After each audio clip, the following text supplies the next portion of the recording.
నియంత్రణ రేఖను దాటి ఫైట్ చేయడం. తాజాగా సిమ్లా ఒప్పందాన్ని పక్కన పెడతామని పాక్ బెదిరించింది. దీని ప్రకారం నియంత్రణ రేఖను గుర్తించినట్లవుతుంది. దీంతో భారత్ దూకుడుగా ఆపరేషన్లు చేపట్టే అవకాశం దొరుకుతుంది. ఇటీవల ఎల్ఓసి దగ్గర పాక్ జరిపిన ఉల్లంఘనలు భారత్ కు మంచి కారణాన్ని అందిస్తాయి. ఈ క్రమంలో ఉగ్రస్థావరాలని టార్గెట్ గా చేసుకుని ఆపరేషన్లు చేపట్టొచ్చు. కానీ అత్యంత కఠినమైన భౌగోళిక పరిస్థితులు మన దళాలకు సవాల్గా మారే అవకాశం ఉంది.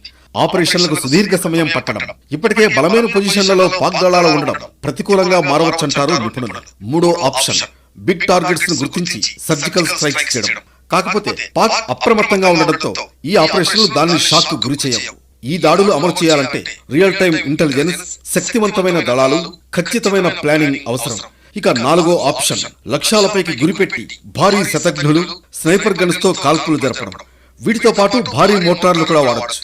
వీటి వల్ల తక్కువ ఉద్రిక్తతలు తలెత్తుతాయి. నియంత్రణ రేఖ సమీపంలోని శత్రు స్థావరాలు, సరఫరాల మార్గాలు, అవుట్ పోస్టులను తుడిచిపెట్టొచ్చు. కానీ భారీ దాడులంత